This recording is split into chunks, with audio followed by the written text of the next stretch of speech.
Hello students, आज हम कक्षा 10वीं में अध्याय 3 एक चर का द्विघात समीकरण के अंतर्गत प्रश्नावली 3 का 12वां नंबर का प्रश्न को हल करने वाले हैं। तो चलिए प्रश्न में क्या बोला है ये पढ़ते हैं। कक्षा 10वीं की टेस्ट परीक्षा में कमल के अंग्रेजी और गणित विषय के प्राप्तांकों का योग 40 है। कमल एक विद्यार्थी है जिसने टेस्ट परीक्षा दी है, ठीक है ना, जिसने टेस्ट परीक्षा दी है और बोला गया है कि टेस्ट परीक्षा में अंग्रेजी और गणित दोनों का जो सब्जेक्ट है दोनों का प्राप्तांकों का योग 40 है। ठीक है, तो यदि गणित विषय में उसके प्राप्तांक पहले की तुलना में 3 अधिक और अंग्रेजी विषय में प्राप्तांक पहले की तुलना में 4 कम कर दिए जाए तो उसके दोनों विषयों के प्राप्तांकों का गुणनफल 360 हो जाता है। तो आपको गणित और अंग्रेजी में कमल के कितने प्राप्तांक थे वो ज्ञात करने। देखिए यहाँ पर प्रश्न थोड़ा लंबा चौड़ा है, प्रश्न को अच्छी तरह से समझना है क्या बोल रहा है प्रश्न, उसके पश्चात हमको अच्छी तरह से हल करना है। तो हमको सबसे पहले यहाँ पर सामने वाला पहला वाला लाइन को समझना है। कक्षा 10वीं की टेस्ट परीक्षा में कमल के अंग्रेजी और गणित विषय को प्राप्तांक है ना, दोनों विषयों का प्राप्तांक 40 है। किसका गणित का प्लस अंग्रेजी का, दोनों का प्राप्तांक कितना है 40 है। ये 20 हो सकता है, ये भी 20 हो सकता है, ये 25 हो सकता है, ये 15 हो सकता है, कुछ भी हो सकता है ना, दोनों का योग 40 है। तो ऐसी स्थिति में हमें एक सब्जेक्ट का भी यदि प्राप्तांक पता चल जाता है, एक सब्जेक्ट का भी यदि प्राप्तांक पता चल जाता है तो ऑटोमेटिक हमको दूसरा सब्जेक्ट का प्राप्तांक पता चल जाएगा। देखिए कैसे, यदि मैं मान लेता हूं गणित की जो प्राप्तांक है वो क्या है x है। गणित की प्राप्तांक यदि मैं मान लिया क्या है x है, ठीक, तो फिर अंग्रेजी की प्राप्तांक क्या हो जाएगी, अंग्रेजी की प्राप्तांक क्या हो जाएगी 40 ऋण x हो जाएगी, बराबर जो भी आएगा वो क्या होगा अंग्रेजी के बराबर होगा। कैसे में होगा देखिएगा, यदि मैं आपको कहता हूं कि गणित में 25 नंबर लेके आया है, गणित में 25 लाया है तो अंग्रेजी में कितना लाया पता चल जाएगा ना, 25 अंग्रेजी में कितना लाया होगा, क्या कर देंगे 40 ऋण 25 कर देंगे। तो ये जो 40 ऋण 25 है वो किसके बराबर है, अंग्रेजी के प्राप्तांक के बराबर। यहाँ पर जो भी आएगा वो अंग्रेजी के प्राप्तांक होगा। तो इसी तरह यहाँ पर हमको क्या करना है, पहले मानना है, ठीक है ना। तो चलिए यहाँ पर हल कर लेते हैं। हल माना कमल का जो गणित का प्राप्तांक है वो क्या है, माना गणित का प्राप्तांक क्या लिखेंगे हम, माना यहां पर गणित का या फिर की प्राप्तांक x है, क्या है x है। तो अंग्रेजी की प्राप्तांक क्या हो जाएगी, अंग्रेजी की प्राप्तांक क्या हो जाएगी, तब अंग्रेजी की प्राप्तांक, तब हमको क्या करना है, अंग्रेजी की प्राप्तांक क्या हो जाएगी यहां पर 40 में दोनों का अंग्रेजी और गणित का जो योग है, प्राप्तांक का योग है 40 में यदि हम गणित के प्राप्तांकों को घटा देते हैं, गणित का प्राप्तांक कितना माने हैं x, तो ये किसके बराबर होगा, अंग्रेजी के प्राप्तांक के बराबर होगा। ठीक है, तो अभी हमने क्या माना है, गणित की प्राप्तांक x माना है और अंग्रेजी की प्राप्तांक 40 ऋण x माना है। ठीक है, तो आगे बढ़ते हैं। प्रश्न क्या कहता है, यदि गणित विषय में उसके प्राप्तांक पहले की तुलना में 3 अधिक, गणित विषय में गणित में पहले की तुलना में, पहले क्या था x था, यदि अब क्या किया जाता है गणित के प्राप्तांक में 3 अधिक कर दिया जाता है, ठीक है, और अंग्रेजी के विषय में प्राप्तांक पहले से 4 कम कर दिया जाता है तो उसके दोनों विषयों का प्राप्तांकों का गुणनफल 360 होता है। तो कथन जो दिया गया है इस कथन को हमको समीकरण में बदलना है। ध्यान से देखते रहिएगा, ध्यान से सुनिएगा, तभी आपको प्रश्न समझ में आएगा। वीडियो को पूरा देखिएगा। यदि गणित विषय में उसके प्राप्तांक पहले की तुलना में 3 अधिक है, गणित का विषय क्या है, प्रश्नानुसार हम यहां लिखेंगे, पहले प्रश्नानुसार,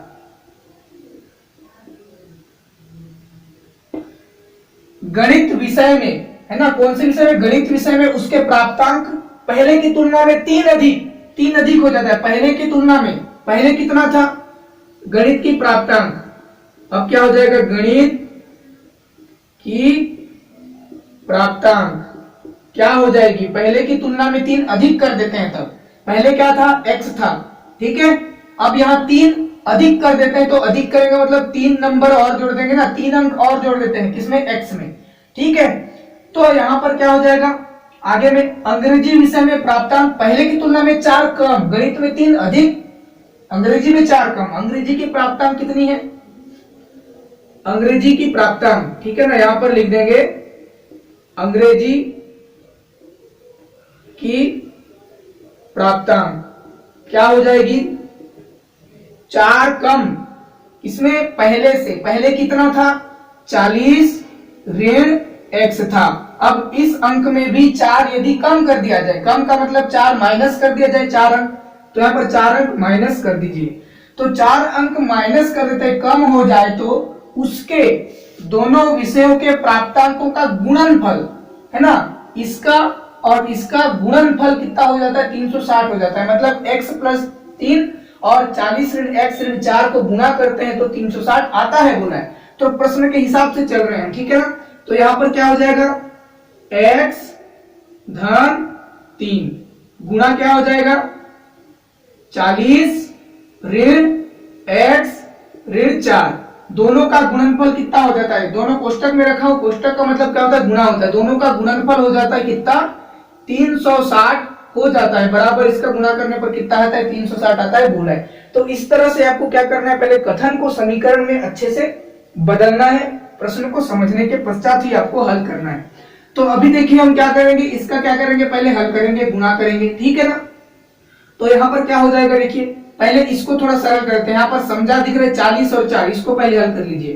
तो x धन 3 का x धन 3 लिख दीजिए, उसके पश्चात यहाँ इस कोष्टक में 40 ऋण 4, 40 ऋण 4 का मतलब 40 में 4 घटेगा, 4 ऋण है, 40 धन में, धन ऋण हो जाएगा, 40 में 4 गया, कितना बच जाएगा यहाँ पर 36, कितना बच जाएगा, 36 ऋण x हो जाएगा, बराबर बचेगा कितना, इधर 360 का 360 ही लिख दीजिए। अब क्या करना है, हमको गुणा करना है, दोनों को कोष्टक में, दोनों कोष्टक में दिख रहा है, कोष्टक के मध्य क्या होता है, गुणा होता है, तो गुणा कर दीजिए, ठीक है। तो देखिए यहाँ पर ये x प्लस 3 है, ये यहाँ पर 36 ऋण x है, तो x का पहले किसके साथ गुणा करूंगा मैं, या फिर हम इसको क्या लिख सकते हैं, 36 ऋण x को हम क्या लिख सकते हैं, पहले x को पहले लिख दीजिए, ठीक है, तब यहाँ पर अच्छा होगा, x को पहले लिख दीजिए, x क्या हो जाएगा, ऋण x है ना, क्या हो जाएगा यहाँ पर। तो अब हम इसका क्या करेंगे, x धन 3 ऋण x धन 36 का क्या करेंगे, यहाँ पर गुणा करेंगे, बराबर में इधर कौन है, 360 है, ठीक है ना। तो यहाँ पर कोष्टकों के मध्य गुणा होता है, तो x का गुणा आप ऋण x से करेंगे तो क्या हो जाएगा, ऋण x का स्क्वायर होगा, ठीक है ना, x का गुणा ऋण x से करिए तो ऋण x स्क्वायर होगा ना, x का गुणा आप क्या करेंगे, धन 36 से करिए तो क्या हो जाएगा, धन 36 x हो जाएगा। अब 3 का गुणा ऋण x से करेंगे, धन 3 का गुणा ऋण x से करेंगे तो क्या होगा, ऋण 3x हो जाएगा। अभी 3 का गुणा आपको किसके साथ में करना है, 36 के साथ में करना है, तो 36 का गुणा 3 के साथ करिए तो कितना हो जाएगा, धन 108 हो जाएगा, आप करके देखिएगा, बराबर में इधर कौन है, 360 है। तो अब देखिए यहाँ पर इस समीकरण में हमारे पास में समजात दिख रहा है, 36x दिख रहा है, 3x दिख रहा है, तो इनके बीच में पहले क्रिया कराते हैं, ऋण x स्क्वायर का ऋण x स्क्वायर लिख दीजिए, 36x धन में है, 3x ऋण में है, मतलब ये घटेगा, 36x में 3x चला गया, कितना बच जाएगा, धन यहाँ पर 33x बचेगा, 33x, धन पहले से कौन है, 108 पहले से है, तो आप यहीं पर क्या करिए, 360 को इधर लेके आ जाइए, पक्षांतर कर दीजिए, तो प्लस में है 360, इधर आके क्या हो जाएगा, माइनस 360 में बदल जाएगा, बराबर इधर क्या बचेगा, शून्य बचेगा, ठीक है ना। तो आप यहाँ पर भी देखिए दो समजात हैं, जब भी आपको समजात मिलते जाएंगे तो हल करते जाना है, 160 और 360 समजात है, ऋण x स्क्वायर का ऋण x स्क्वायर लिख दीजिए, प्लस 33x का 33x लिख दीजिए, ऋण x धन 108 ऋण 360, ऋण और धन क्या हो जाएगा, ऋण हो जाएगा, तो 360 में 108 घटाना पड़ेगा, तो माइनस यहाँ पर क्या बच जाएगा, 252 बच जाएगा, बड़ी संख्या में ऋण का चिन्ह है, इसलिए यहाँ पर ऋण लगा देंगे, बराबर में इधर क्या लिखेंगे, शून्य लिख देंगे। अब हमारे पास में यहाँ पर एक समीकरण है, minus x square plus 33x minus 252, ये दिख रहा है हमको। तो जब भी हमारे पास में इस तरह का समीकरण मिलता है, बहुपद मिलता है, तो हम मध्य पद को तोड़ करके इसको गुणनखंड प्राप्त कर सकते हैं। तो देखिएगा यहाँ पर 252 ऋण 252, ठीक है ना। यहाँ पर ये a है, यहाँ पर ये c है, तो ac का पहले गुणा करते हैं। तो ac का गुणा यहाँ पर क्या हो जाएगा, यहाँ 1 है, कुछ नहीं है मतलब 1 है, और यहाँ पर क्या है, ऋण 252 है। तो यहाँ पर क्या हो जाएगा, 252 एकम 252 ही होगा। और 252 का जब हम संभावित गुणनखंड निकालेंगे तो हमको बहुत सारा संभावित गुणनखंड निकलेगा, जिनमें से जब हम 12 में आएंगे, ठीक है ना, 1 से लेकर जब स्टार्ट करोगे तो 12 में आओगे, तो 12 का गुणा आप जब 21 से करोगे तो आपको 252 प्राप्त होगा। तो आप याद रखिएगा 12 गुणा 21, यहाँ पर तोड़ेंगे किसमें, 12 गुणा 21 में। चूंकि 12 का गुणा 21 से करेंगे तो 252 भी आ रहा है, और 12 में 21 जोड़ेंगे तो यहाँ पर क्या आ रहा है, 33 आएगा। तो इसलिए यहाँ पर ये संभावित गुणनखंड को मध्य पद के रूप में तोड़ना उचित होगा। तो इसलिए हम क्या करेंगे, यहाँ पर 21 और 12 को तोड़ेंगे, ठीक है। तो यहाँ पर ऋण एक्स स्क्वायर का ऋण एक्स स्क्वायर लिख दीजिए, धन का धन लिख दिया हुआ, ठीक है ना। 12 इतना 12 धन 21 में तोड़ा तो 12 और 21 कितना, 33 हो जाएगा, ठीक है। यहाँ पर x को मैं कोष्टक के बाहर लिख देता हूं, माइनस 252 का 252 लिख दीजिए, बराबर इधर शून्य लिख दीजिए, ठीक है। तो आगे क्या हो जाएगा, यहाँ पर देखिएगा x माइनस एक्स स्क्वायर का माइनस एक्स स्क्वायर लिख दीजिए पहले। अब यहाँ पर गुणा के रूप में गुणा करना पड़ेगा, 12 को गुणा x से कर दीजिए, कितना हो जाएगा, धन 12 x हो जाएगा, ठीक है ना। अब 21 का गुणा x से करिए, क्या होगा, 21 का गुणा x से हो जाएगा 21x, ठीक। ऋण 252 का ऋण 252 कर दीजिए, बराबर इधर शून्य कर दीजिए। तो आगे क्या होने वाला है, आगे हम क्या करेंगे, जोड़ी बनाएंगे, जोड़ी बना करके उभयनिष्ठ निकालना है। तो यहाँ पर है ऋण एक्स स्क्वायर धन 12, दिख रहा है आपको, ऋण एक्स स्क्वायर धन 12, इसका हम क्या करेंगे, एक जोड़ी बना देते हैं। उसके पश्चात धन 21 ऋण धन 21x ऋण 252, कितना है, ऋण 252। तो अभी हम क्या करें, इसको जोड़ी बना दिए, अब यहाँ पर उभयनिष्ठ निकालेंगे। तो यहाँ पर देखिएगा, यहाँ पर उभयनिष्ठ क्या होता है, ठीक। अच्छा यहाँ पर 12x है ना, यहाँ पर x लिखना पड़ेगा, 12x, ठीक। तो यहाँ पर उभयनिष्ठ क्या निकलेगा, यहाँ पर x दिख रहा है, यहाँ पर भी x दिख रहा है, दोनों में x कॉमन है, तो यहाँ पर क्या निकल जाएगा, उभयनिष्ठ x निकाल दिया। तो अंदर में क्या बचेगा, x के साथ में किसका गुणा, तो माइनस एक्स स्क्वायर, यहाँ पर एक्स स्क्वायर का है ना, सॉरी x लिखना पड़ेगा, ठीक है। x का गुणा x स्क्वायर तो आ रहा है, लेकिन हमको क्या में चाहिए, ऋण में चाहिए। तो इसलिए हम क्या करेंगे, यहाँ पर ऋण x बाहर निकालेंगे, ठीक है ना। क्या करेंगे, यहाँ पर हम ऋण x बाहर निकालेंगे, तब जाकर के ऋण x का गुणा x के साथ होगा, तो क्या होगा, ऋण x स्क्वायर आएगा, ठीक है ना। अब देखिए यहाँ पर धन 12x आना है हमको, तो x का गुणा ऋण x का गुणा किसके साथ में, तो धन 12x, तो ऋण x का गुणा हम ऋण 12 के साथ में करेंगे, है ना। यहाँ पर चिन्ह बदल जाएगा, ठीक है ना, हमको धन में चाहिए ना, ऋण ऋण क्या हो जाएगा, धन, ठीक। तो इस बात का आप ध्यान में रखेंगे, ऋण x बाहर निकाले तो अंदर में भी ऋण रखना पड़ेगा, क्योंकि यहाँ पर हमको धन में चाहिए, ठीक है। तो यहाँ पर ऋण x का गुणा ऋण 12 से तो क्या हो जाएगा, धन 12x हो जाएगा। अब यहाँ पर देखिए, यहाँ क्या उभयनिष्ठ निकल सकता है, 21x ऋण 252, आपको पहले भी करके बताया था कि 21 का गुणा जब हम 12 से करते हैं तो 252 आता है, 21 का गुणा में 252 आता है, तो क्यों ना हम यहाँ पर 21 को बाहर निकाल दें। तो हम क्या करेंगे, यहाँ पर 21 को बाहर निकाल देते हैं। तो 21 को बाहर निकालेंगे तो अंदर में क्या बचेगा, यहाँ पर x बच जाएगा, 21 का गुणा x से 21x। अब 21 का गुणा किसके साथ में, तो 252, 21 का गुणा 252 किसके साथ में आता है, 12 के साथ में, है ना। तो यहाँ पर ऋण 12 कर देंगे तो आपका ऋण 252 आ जाएगा, 21 का गुणा ऋण 12 से 252, बराबर इधर क्या रखेंगे, शून्य रखेंगे। तो यहाँ पर उभयनिष्ठ क्या निकला है हमारे पास में, ऋण x और 21 निकल चुका है। तो अभी हमको गुणनखंड प्राप्त होने वाला है, ठीक है ना। यहाँ पर गुणनखंड क्या मिलेगा, देखिए इसका एक ले लेते हैं, x ऋण 12 ले लीजिए, ठीक है। और यहाँ पर क्या लेंगे, ऋण x धन 21 ले लेंगे ना, ऋण x धन 21 ले लेंगे। तो अभी हमारे पास में ये क्या है, गुणनखंड है। अब इस गुणनखंड से हम x का वैल्यू पता करेंगे, ठीक है। तो यहाँ पर देखिएगा x ऋण 12 बराबर क्या हो जाएगा, शून्य हो जाएगा, ठीक है ना। इसी तरह आप इधर भी कर दीजिए, ऋण x धन 21 बराबर क्या कर देंगे, शून्य कर देंगे। अब यहाँ पर x का मान, यहाँ पर x का वैल्यू पता करिए, x को छोड़ दीजिए, ऋण 12 को पक्षांतर, तो क्या हो जाएगा, इधर धन 12 हो जाएगा। तो x का मान यहाँ पर क्या मिला हमको, x बराबर 12 मिला। तो इसी तरह यहाँ पर x का वैल्यू पता करिए, यहाँ पर ऋण x है तो ऋण x ही रखेंगे, बराबर धन x को पक्षांतर करिए तो क्या हो जाएगा, धन 21 को पक्षांतर करिए तो ऋण 21 में बदल जाएगा। अब ये भी क्या है, x भी ऋण में है, 21 भी ऋण में है, दोनों ऋणात्मक में, इसलिए ऋण क्या हो जाएगा, धन हो जाएगा, x बराबर यहाँ पर 21 हो जाएगा। तो हमारे पास में x का मान, दो मान प्राप्त होता है, x का मान एक तो 12 और x का मान एक तो 21 प्राप्त होता है। तो हमारे पास में प्रश्न ये बोला था कि यदि गणित विषय में उसके प्राप्तांक पहले की तुलना में 3 अधिक और अंग्रेजी विषय में पहले की तुलना में 4 कम हो जाए तो उसके गुणनफल 360 होता है। तो इस प्रश्न के अनुसार जब हम हल करते हैं तो हमारे पास में x का मान 12 और x का मान 21 होता है।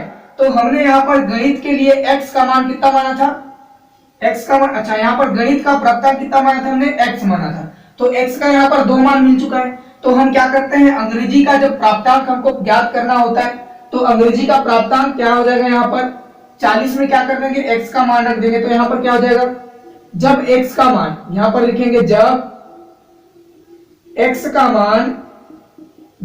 का मान 12 हो, ठीक है, यदि हम इस x के मान को लेते हैं, ठीक है, यदि गणित का नंबर कितना होता है, यदि कमल ने गणित के नंबर में इतना गणित का अंक 12 प्राप्त किया था, उसका अंग्रेजी अंक क्या हो जाएगा, तो उसका गणित का अंक क्या हो गया, यहाँ पर गणित का अंक कितना हो जाएगा, गणित का अंक 12 हो जाएगा, और उसका अंग्रेजी का अंक क्या हो जाएगा, अंग्रेजी का अंक 40 ऋण x, मतलब 40 में 12 चला जाएगा, ठीक है ना, 40 में 12 चला गया, कितना बचेगा, 28 बच जाएगा, ठीक है ना, कितना बच जाएगा यहाँ पर, 28 बच जाएगा, ठीक, 28 और 2 30 हो जाएगा, 10 40 हो गया। इसी तरह यहाँ पर भी करिएगा, ये अंग्रेजी का हो गया ना, ये अंग्रेजी में 28 और गणित में 12, जब x का मान हम 12 लेते हैं, यदि हम x का मान 21 लेते हैं तो x क्या हो जाएगा, ये एक 21 का मान, ये गणित का नंबर हो जाएगा, है ना, ये क्या हो जाएगा, गणित का नंबर। तो अंग्रेजी का नंबर क्या होगा, अंग्रेजी में जो प्राप्तांक है वो क्या होगा, 40 ऋण x होता है, हमने माना है, तो 40 में क्या घटा देंगे, x का मान, कौन माने हैं, 21, तो क्या बच जाएगा यहाँ पर 19 बच जाएगा। 19 क्या का मान है, अंग्रेजी या गणित, ठीक है ना, अंग्रेजी या गणित, अंग्रेजी का यहाँ पर क्या हो जाएगा, 19 नंबर होगा, ठीक है। तो हमारे पास में 2 मान प्राप्त होते हैं, इसलिए यहाँ पर हमारे पास में अंग्रेजी और गणित के 2 मान ही प्राप्त होंगे। तो आपको इस तरह के प्रश्नों को इस तरह से हल करना है, बहुत अच्छे से समझना है, इस प्रश्न को प्रैक्टिस करते रहिए, चैनल को सब्सक्राइब करेगा, लाइक करेगा। Thank you so much.